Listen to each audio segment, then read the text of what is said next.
One of the deepest mysteries in science is also one of the simplest to ask. Did anything exist before our universe, or was there truly nothing at all?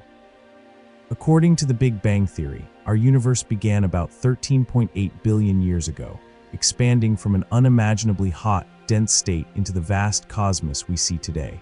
In the first moments, space itself stretched, temperatures fell, and the first particles and atoms began to form.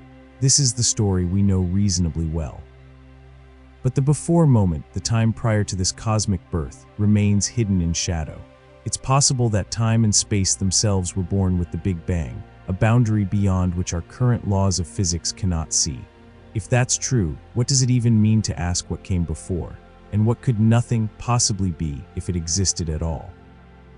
Yet human curiosity refuses to stop there. For decades, scientists and philosophers have argued over whether the Big Bang was truly the beginning, or just one episode in a far larger story, perhaps a bounce, a cycle, or one bubble in a greater multiverse. In today's documentary, we'll explore what modern science can actually say about the origin of time, look at new discoveries that are reshaping our view of the early universe, and dive into bold ideas that go beyond the Big Bang itself. Most importantly, we'll unpack what physicists really mean by nothing, and ask whether our universe could ever have emerged from it. According to our best current model, the Big Bang marks time zero, the start of the universe as we know it. In this picture, everything, space, time, matter, and energy, was once packed into an unimaginably hot, dense state. When we run Einstein's equations backwards, the density shoots toward infinity. Mathematically, we hit what's called an initial singularity. That singularity doesn't mean we truly understand the first instant. It means our equations break there. General relativity, our theory of gravity, simply stops giving sensible answers. It's like a warning sign that says, beyond this point, our current physics can't see. Right after this early state, something extraordinary seems to have happened. In a tiny fraction of a second, the universe went through a phase called cosmic inflation. Space itself expanded at an astonishing rate, effectively faster than light, not because anything outran light through space, but because space itself was stretching. Microscopic quantum jitters in energy were blown up to cosmic size. Those tiny fluctuations became the seeds of everything, the small overdensities that would later grow, under gravity, into galaxies, stars, and planets. About 1 second after the Big Bang, the universe was a hot, opaque soup of particles: quarks, electrons, neutrinos, photons. Temperatures were so high that atoms couldn't exist yet. In the first few minutes, protons and neutrons fused into the lightest nuclei, mostly hydrogen and helium with a little lithium, in a process called primordial nucleosynthesis. After that, the universe kept expanding and cooling. But at this stage, it was still glowing, still opaque, and still very far from anything we'd call nothing. If we can roll the clock back this far, why can't we just keep going and see what happened before the Big Bang itself? To find out, we have to look at the oldest light we can possibly see. In its earliest years, the universe was like a dense, glowing fog. Electrons and nuclei hadn't yet joined to make atoms. Instead, they formed a hot plasma. Charged particles and photons were constantly colliding. Every time a photon tried to travel in a straight line, it scattered off a free electron almost immediately. It's like trying to see across a room filled with thick smoke. Your line of sight doesn't get very far. For hundreds of thousands of years, the cosmos was effectively opaque. As the universe expanded, it cooled. About 380,000 years after the Big Bang, temperatures finally dropped enough for electrons to bind with nuclei and form neutral atoms. This moment is called the epoch of recombination. It changed everything. Once electrons were locked into atoms, photons were suddenly free to travel long distances without constant scattering. The cosmic fog lifted, and light burst across the universe in all directions. That ancient light is still around us today. Over billions of years of expansion, its wavelength has been stretched from visible light down into the microwave part of the spectrum. We detect it as a faint glow coming from every direction in the sky. This is the cosmic microwave background, or CMB. The CMB is like a baby picture of the universe, a snapshot of the cosmos when it was only 380,000 years old, compared to its current age of about 13.8 billion years.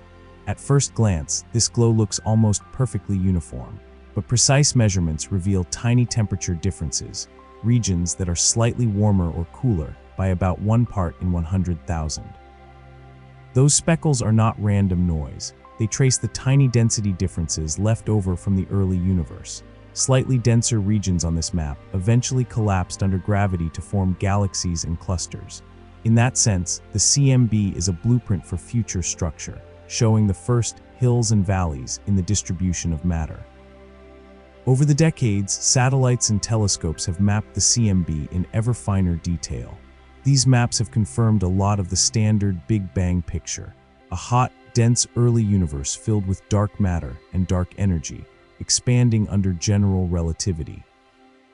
They've even measured the polarization of the CMB, the preferred directions of its light waves, which tells us not just where matter was, but how it was moving in the young universe. The baby picture has turned into something more like a short video clip, showing subtle flows and swirls of primordial gas. From this data, we learn two crucial things. First, the Big Bang model works extremely well from a tiny fraction of a second after the hot, dense state onward. Second, even the sharpest CMB image does not show us what, if anything, happened before that state. It's our earliest clear frame, but not necessarily the very first moment of reality. And notice, even here we're looking at a universe already full of matter, radiation, and structure. This is still a very something cosmos, nowhere near what we'd call nothing. So to go further back, we need a different kind of evidence. After recombination, the universe finally became transparent. The fog lifted, and the CMB glow started to fade as space expanded. But there was a new kind of darkness. No stars had formed yet. This era is called the Cosmic Dark Ages. Space was filled with neutral hydrogen and helium gas, cooling and slowly clumping under gravity. For tens of millions of years, the universe was dark. No shining stars, no bright galaxies, just the fading afterglow of the Big Bang. Eventually, in the densest regions, gravity won. Gas clouds collapsed until nuclear fusion ignited. Somewhere between about 100 and 200 million years after the Big Bang, the first generation of stars, called population III stars, were born. These stars were probably massive, short-lived, and made almost entirely of hydrogen and helium. Their intense radiation began to ionize the surrounding gas, and their light finally pierced the darkness. This moment is known as cosmic dawn, the time when starlight first lit up the universe. Those first stars gathered into small clumps that became the building blocks of galaxies. Over time, these proto-galaxies merged and evolved into the galaxies we see today. For many years, this early era was mostly theoretical. The light from such distant times is incredibly faint and stretched into infrared wavelengths by cosmic expansion, making it very hard to see. Enter the James Webb Space Telescope. Launched in 2021, JWST was designed as a kind of time machine. Its infrared eyes are ideal for catching the stretched-out light from the universe's earliest galaxies. In its first years of operation, JWST started to reveal galaxies whose light left them just a few 100 million years after the Big Bang. Some of these early galaxies are surprisingly bright and massive. They seem to be forming stars at incredible rates and already contain heavier elements like oxygen and nitrogen, elements that must have been forged inside earlier generations of stars. This was unexpected. According to our standard models, there simply shouldn't have been enough time for such large, complex galaxies to form so quickly. So new questions appear. How did these massive galaxies grow so fast? Were stars and galaxies forming more efficiently in the early universe than we thought? Or is our timeline for the first structures, and maybe even our picture of the very early universe, missing an ingredient? These tensions matter because they point back toward the conditions close to the Big Bang itself. and those conditions are exactly what we need to understand if we want any hope of answering what came before. But galaxies don't just form randomly scattered through space. On the largest scales, they trace a much grander pattern. If we could zoom out far enough, the universe would look like a gigantic three-dimensional spider web. Galaxies group into filaments and sheets, separated by enormous empty regions called voids. This is the cosmic web. Its pattern roughly matches what we'd expect if the small ripples seen in the CMB grew under gravity for billions of years. Our standard cosmological model is built on something called the cosmological principle. It says that on sufficiently large scales, the universe should look roughly the same everywhere. If you average over hundreds of millions of light years, no region should stand out as special. From this principle, plus the physics of an expanding universe with dark matter and dark energy, we can estimate an upper limit on how big coherent structures should be. The largest connected structures, superclusters and walls, should be around 1 billion light years across. For a while, observations matched this expectation. Astronomers found huge structures like the Sloan Great Wall and the South Pole Wall, but they were still just about within what theory allowed. Then came something stranger. A team studying the large-scale distribution of galaxies reported an enormous, ring-like pattern they called the Big Ring. It spans over 1 billion light-years across. Nearby, another behemoth known as the Giant Arc stretches several billion light-years. For comparison, our own home supercluster, Laniakea, is only about 500 million light-years across. The Big Ring and the Giant Arc are several times larger. If you could somehow see the Big Ring directly in the night sky, which you can't because it's too distant and faint, it would appear much larger than the moon. And detailed analysis suggests it may not be a simple ring at all, but more like a spiral or corkscrew of galaxies winding through space. In our usual picture, the largest patterns in the universe come from sound waves in the hot, early plasma, called baryon acoustic oscillations. These can create shell-like structures, but they're not expected to produce twisted giants like the Big Ring on this scale. The scientist who discovered these structures put it bluntly: neither the Big Ring nor the Giant Arc is easy to explain with our current understanding. Their huge sizes and unusual shapes may be telling us something important about the early universe. But what? Maybe they're rare statistical flukes, odd patterns that happen to appear somewhere in a universe this large. That's still possible.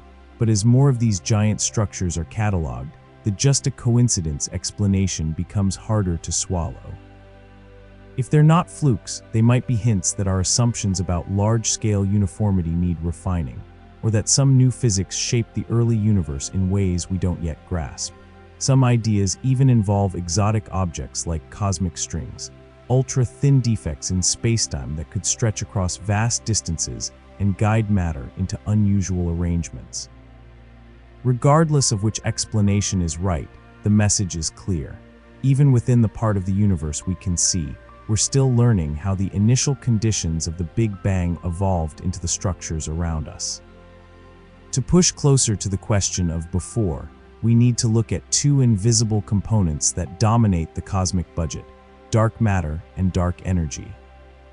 For the first few billion years after the Big Bang, the universe's expansion was slowing down.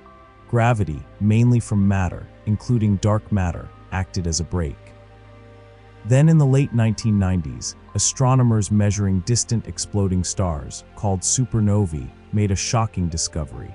The expansion of the universe is not just continuing, it's accelerating. Something is pushing space itself outward on the largest scales. We call that something dark energy. The simplest idea is that dark energy is a property of space itself, a cosmological constant. In this view, every region of space has a tiny, fixed amount of vacuum energy. As the universe expands, there's more space, so more of this energy, and its repulsive effect becomes more and more important. This simple model, often called lambda CDM, has been extremely successful. It fits the CMB, galaxy clustering, and many other observations. But successful does not necessarily mean final.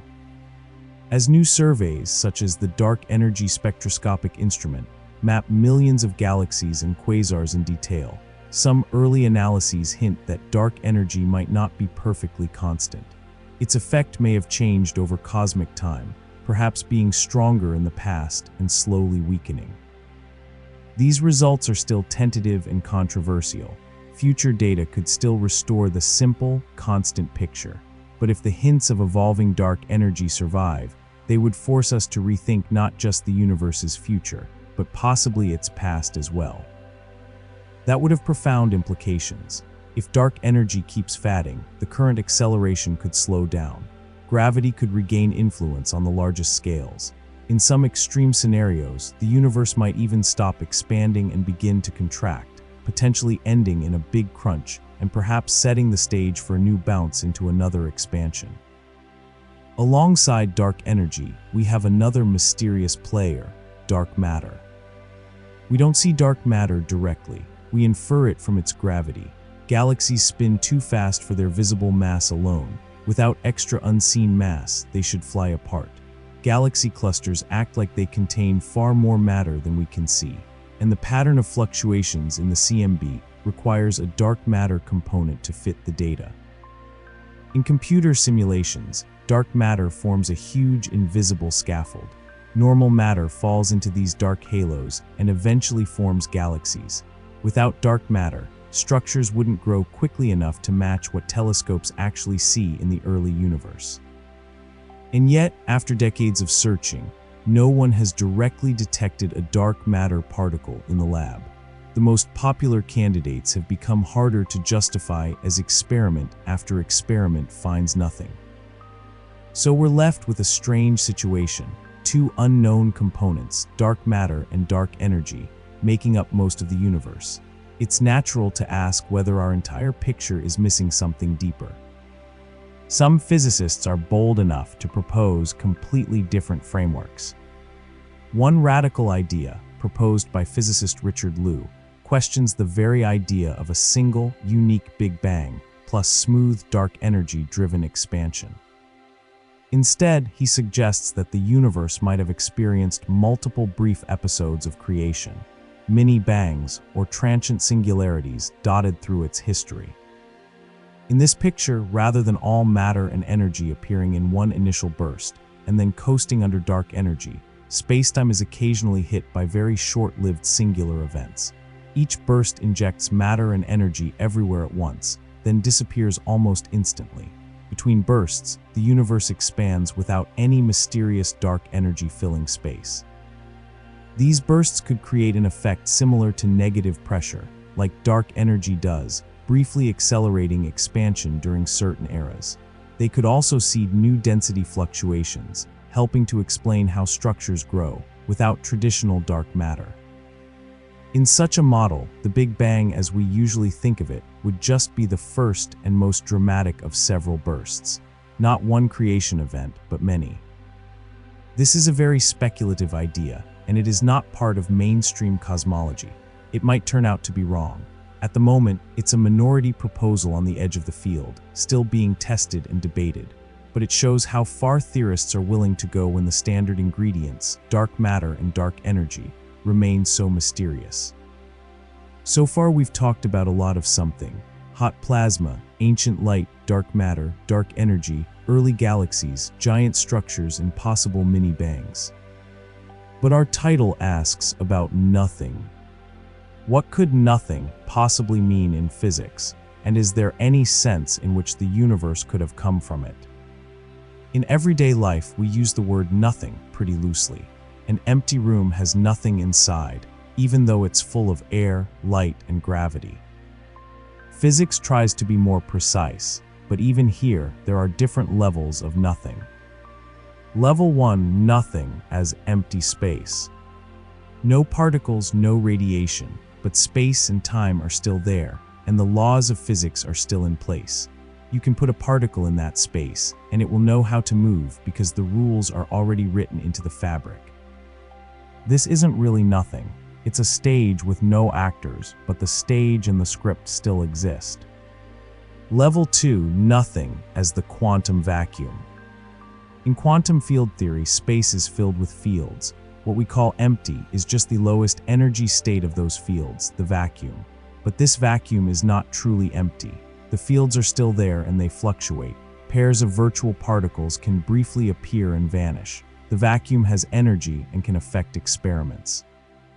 Some cosmological models imagine a universe emerging from a quantum vacuum state like this.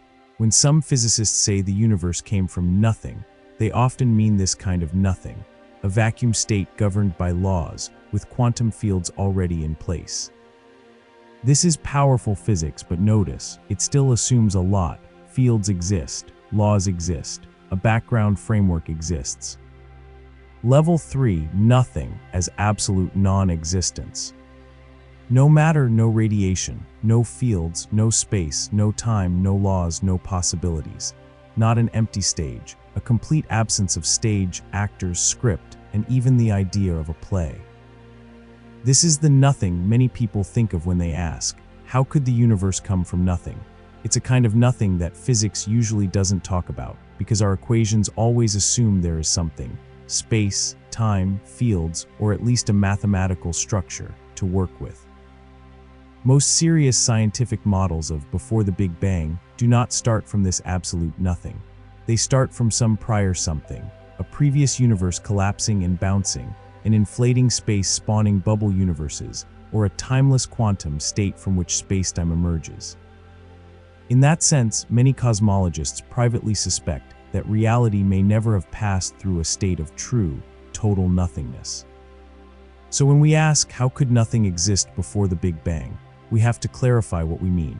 If nothing means an empty vacuum-like state, there are concrete models where a universe like ours can arise from such a state.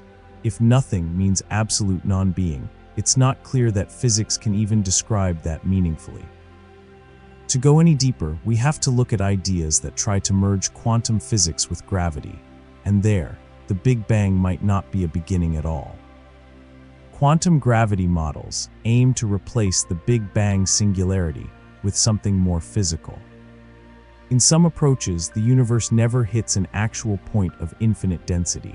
Instead, quantum effects become strong at ultra-high densities and cause a bounce. A previous universe collapses, reaches a minimum size, and then rebounds into expansion. In these bounce models, time doesn't begin at the Big Bang. It continues smoothly through it. What we call the Big Bang is just the transition from contraction to expansion. Before our bang, there was a previous contracting phase, a prior universe of some kind. There is no absolute nothingness. There is always some form of spacetime or quantum geometry. Other ideas go further and imagine an endlessly cycling cosmos. Expand, slow, contract, bounce, expand again. In these cyclic scenarios, there is no single beginning, just an eternal sequence of cosmic eras. Roger Penrose's conformal cyclic cosmology is one dramatic version. In this picture, the ultra-distant future of our universe, after all matter has decayed and only thin, low-energy radiation remains, can be mathematically reshaped to look like the ultra-dense, hot conditions of a new Big Bang. Each cycle is called an eon.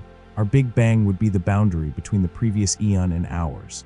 Penrose has even claimed that faint circular features in the CMB might be traces of violent events, like black hole collisions from a prior eon. Most cosmologists are skeptical and think those patterns are likely statistical noise. But the idea itself is an example of how creative cosmology becomes at the edges of what we can test. Other models place our universe on a three-dimensional brain floating in a higher dimensional space. In some of these, Big Bang-like events happen when brains collide. Our bang could be a collision, not a creation from nothing. In versions of eternal inflation, our observable universe is just one bubble in a larger inflating space. New bubbles are constantly forming, each with its own local Big Bang.